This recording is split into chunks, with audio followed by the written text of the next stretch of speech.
Ini menolong kita. Pertanyaan pertama begini, mengapa kita harus pergi? Perintah Tuhan tadi katakan, pergilah, pergilah. Di ayat pertama sampai dengan ayat-ayat berikutnya, satu perikop itu, ini luar biasa berkatnya. Ya, mengapa kita harus pergi? Yang pergi itu saudara dan saya, kita semua yang sudah dipanggil. Mengapa kita harus pergi? Dari perikop yang kita baca tadi. Yang kasih jawaban, pandangan, silakan.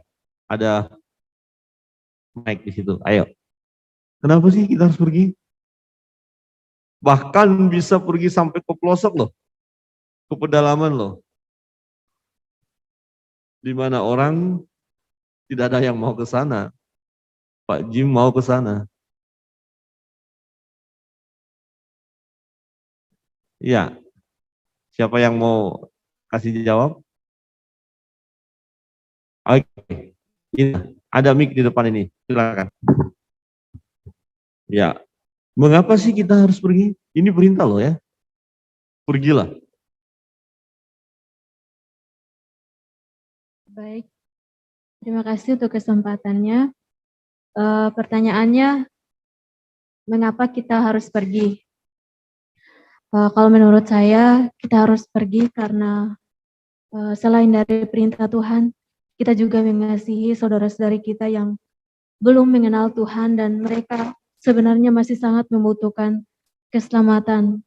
Dan mungkin memang masih banyak ya yang apalagi di daerah-daerah yang sama sekali belum dijangkau. Mereka sebenarnya lagi mencari siapa sebenarnya juru selamat yang sesungguhnya, yang sebenarnya yang disembah. Dan ketika kita membaca firman ini, pergilah, ini secara pribadi sangat tergerak karena ini menyangkut hati kita, kita mengasihi jiwa-jiwa yang belum mengenal Tuhan. Artinya bahwa secara pribadi bukan kita saja yang diselamatkan, tetapi masih banyak yang membutuhkan Tuhan. Itu dari saya. Terima kasih. Ya, di samping perintah, karena tadi ada jiwa-jiwa yang harus kita kasihi. Ya, menarik. Ada yang lain? Silakan, Amel. Ya, dari saya supaya mereka diselamatkan, percaya sebagai Tuhan dan Juru Selamat. Supaya mereka selamat. Oke, ada yang lain? Kita lihat. Belum. Silakan, silakan. Yonatan. Kalau saya, kita harus pergi karena yang pertama, kita dipilih, dan yang kedua, kita diutus. Dipilih, diutus. Oke. Ya. Yang lain? Ya, dipilih, diutus, perintah, jiwa-jiwa yang perlu diselamatkan. Ada yang lain? Nah, ini sangat penting supaya kita paham, kenapa sih saya harus pergi? Nah, selama ini ternyata ini yang terhilang.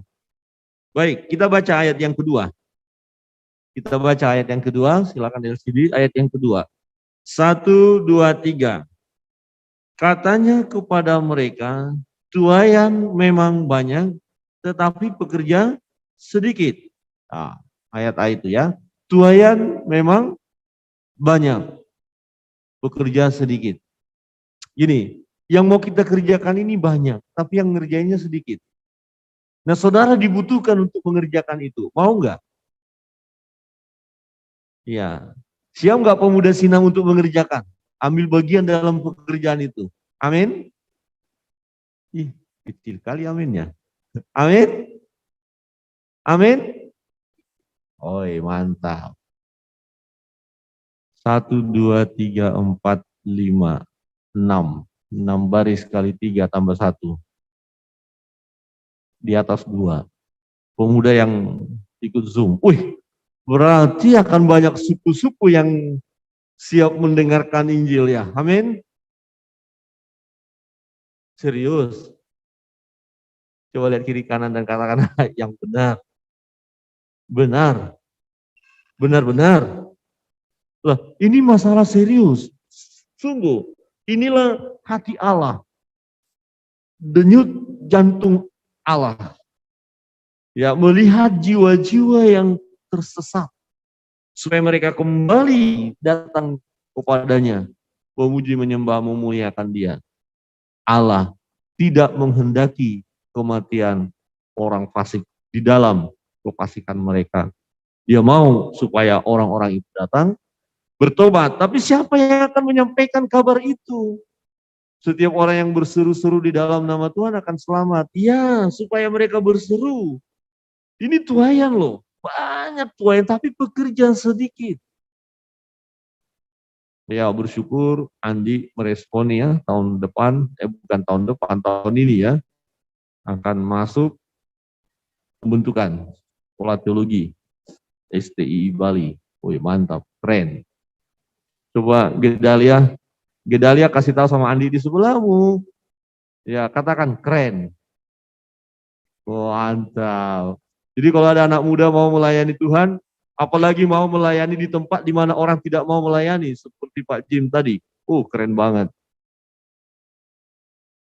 Puji nama Tuhan ya. Jadi adakah kita memahami bahwa memang ada jiwa-jiwa yang tersesat ini? Ya. Oke, pertanyaan yang kedua. Bagaimana situasi yang akan kita hadapi? Kalau saudara tadi baca